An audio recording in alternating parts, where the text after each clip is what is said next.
Hello students, welcome to our YouTube channel. So class 9 से chapter 2 exercise 2.4 से question number 8 है, factorise each of the following. So हमें क्या करना है, इसमें 6 पार्ट है हमारा और इसको करना है फैक्टराइज। सो देखो क्वेश्चंस अगर देखोगे तो 8a³ plus b³ plus 12a² b plus 6ab²। सो कहीं ना कहीं ये ऐसा नहीं है कि a प्लस बी का होल क्यूब के फॉर्मेट में।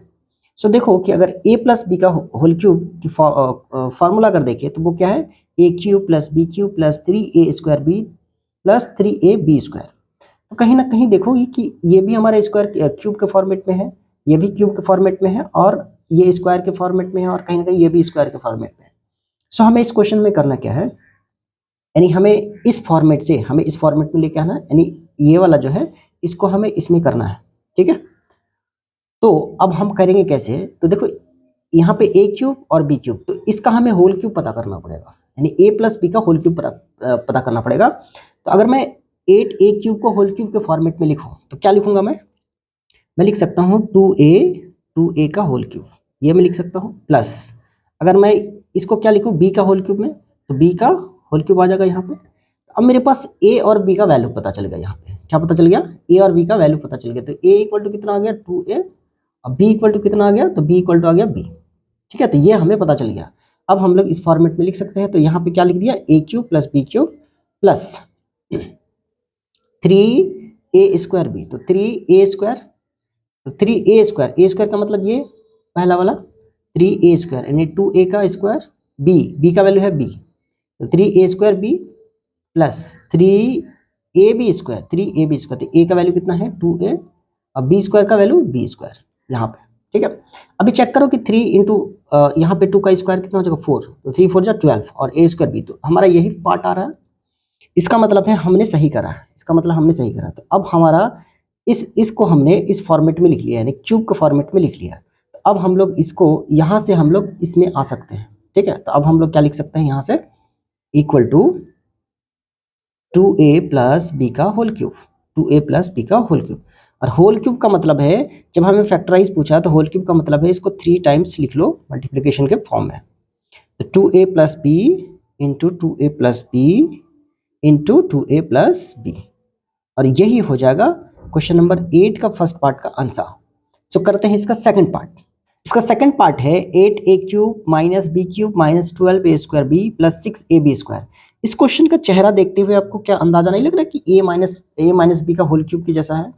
सो a माइनस बी का अगर होल क्यूब को देखोगे तो a³ minus b³ minus 3a² b plus 3ab², तो इसका कंपैरिजन अगर इसके साथ करोगे तो बिल्कुल सेम नजर आएगा। ठीक है, तो हमको पहले तो इस क्वेश्चन को इस फॉर्मेट में लिखना है, यानी a³ और b³ पता करना है, फिर हम लोग का काम हो जाएगा आसानी से।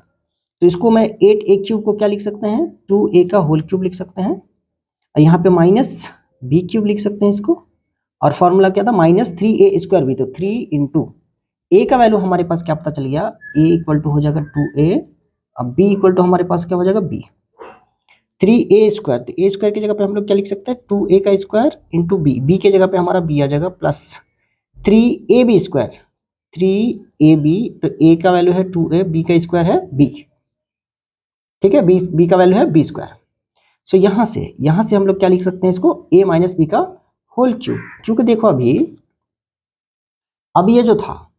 ये वाला जो पार्ट था, ये क्वेश्चन जो था, हमने इसको इसके फॉर्मेट में लिख लिया कंप्लीटली। तो अब हम लोग इसको इसके इक्वल कर सकते हैं। सो क्या लिख सकते हैं यहाँ पे 2a माइनस बी का होल क्यूब, और जब होल क्यूब लिख लिया तो इसको 3 बार फैक्टर के फॉर्म में लिख लो, यानी मल्टीप्लाई के फॉर्म में लिख लो, वही हो जाएगा इस क्वेश्चन का answer. So 2a minus B into 2a minus B into 2a minus B.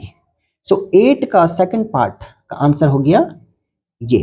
करते हैं इसका थर्ड पार्ट है इसका 27 माइनस 125a³। तो यहाँ पे भी क्या लग जाएगा, माइनस वाला फॉर्मूला लग जाएगा।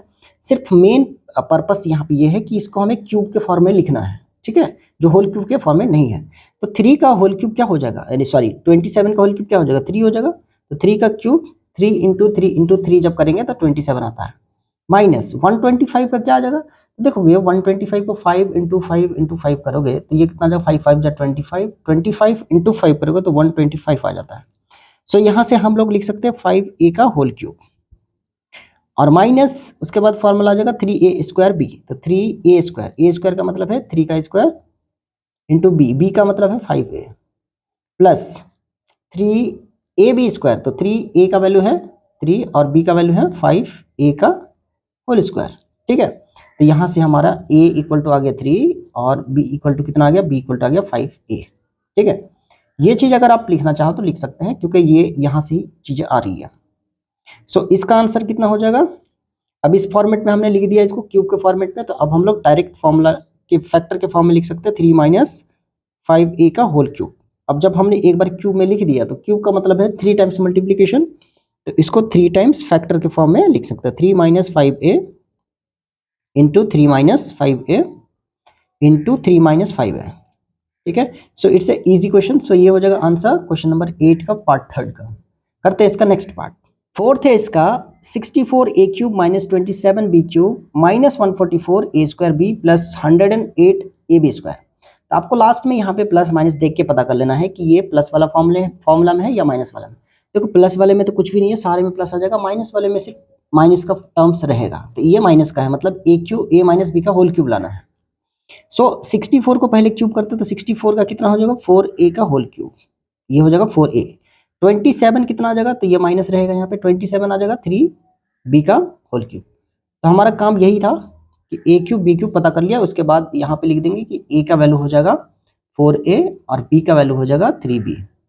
बस इतना पता हो गया। उसके बाद तो फिर a³ minus b³ minus 3a²b, 3a², a² का 4a², b का वैल्यू है 3b प्लस 3ab², 3ab यानी a का वैल्यू है 4a और b का वैल्यू है 3b का स्क्वायर, ये हमने लिख दिया। ठीक है, अब हम लोग इसको a माइनस बी के फॉर्म में लिख सकते हैं, तो 4a माइनस 3b का होल क्यूब अब जब होल क्यूब लिख दिया तो इसको हम लोग फैक्टर्स के फॉर्म में लिख सकते हैं, तो 4a minus 3b into 4a minus 3b into 4a minus 3b। सो ये हमने लिख दिया है क्वेश्चन नंबर 8 का फोर्थ पार्ट का आंसर यही होगा। करते हैं इसका लास्ट पार्ट। फिफ्थ पार्ट है 27p³ minus 1/216 minus 9/2p² plus 1/4p है। अब इसे ये भी हमारा नेगेटिव वाला रहेगा, यानी a माइनस p का होल क्यूब के फॉर्मेट में रहेगा, बट पंगा ये है कि यहाँ पे a³ और b³ हम कैसे पता करें। तो 27 का तो अभी बहुत सारा कर लिया हमने, 3 हो जाएगा 3p का होल क्यूब। ठीक है, माइनस 216 यानी 1/216 को कैसे पता करें। तो एक चीज देखो, अगर मैं 216 का फैक्टर करूं, 216 का फैक्टर करूं, ये कितना हो जाएगा 2 1 जा 2, 2 1 जा 2, 0 2 8 जा 16, 2 5 जा 10 और 2 4 जा 8 और यहाँ पे कर ले तो 2 2 जा 4, 2 7 जा 14 और ये 3 9 जा 27 और 3 3 जा 9। ठीक है, अभी इसका देखो पेयर करके देखो इसका, तो ये क्या आ रहा है, तो ये 3 का पेयर लग रहा है, यहाँ पे 2 का पेयर लग रहा है। तो इसका अगर मैं क्यूब करूं, तो देखो क्यूब क्या हो जाएगा, 2 3 जा 6 और देखो कि 2 3 जा 6 और 2 3 जा 6। तो हमारे पास ये है कि 3 2 है और 3 3 है, ये है। तो अगर इसका आपस में मल्टीप्लाई कर दो तो क्या हो जाएगा, ये आपस में 6 हो जाएगा। 6 का हम लोग क्या कर सकते हैं, क्यूब कर सकते हैं। तो इसका हो जाएगा 1/6 का होल क्यूब माइनस, अभी माइनस के बाद तो फॉर्मूला ही है, तो यहाँ के हिसाब से a का वैल्यू कितना आया, a का वैल्यू आ गया 3p और b का वैल्यू कितना आ गया, b का वैल्यू आ गया 1/6, बस हो गया। तो यहाँ पे 3a² भी, तो a² का वैल्यू कितना हो जाएगा 3p का स्क्वायर इंटू b का वैल्यू है 1/6 प्लस 3ab², तो a का वैल्यू है 3p एंड b² का वैल्यू है 1/6 का स्क्वायर। ठीक है, सो ये हमने कर दिया है। अब जब आप इसको सॉल्व करोगे, तो ये 9/2p² ही आएगा। कैसे, देखो देखो कैसे आएगा, यहाँ पे लिख लो 3 इंटू 3p² का मतलब है 3p, चलो मैं इसको 2 बार लिख लेता हूँ, इंटू 1/6। अभी देखो 3 2 जा 6, 3 3 जा 9, p इंटू p² तो 9p²/2, यही आया, सेम चीज ही आएगा। और यहाँ पे माइनस है तो माइनस। ठीक है, सो इसको भी सॉल्व करोगे तो ये 1/4 पी ही आएगा। सो अब हमारा अल्टीमेटली गोल क्या है कि a माइनस पी के होल क्यूब के फॉर्मेट में लिखना, तो हमारे पास आ गया 3p माइनस 1/6 का होल क्यूब। सो इसको हम लोग क्या लिख देंगे, अब फैक्टर के फॉर्म में लिख देंगे, तो 3p minus 1/6 into 3p minus 1/6 into 3p minus 1/6। सो इसको हमने 3 बार लिख दिया है और ये हो गया क्वेश्चन नंबर 8 का आंसर। सो वीडियो पसंद है तो वीडियो को लाइक करें और चैनल में पहली बार चैनल को सब्सक्राइब करें। मिलते हैं किसी अनदर वीडियो में, तब तक के लिए बाय।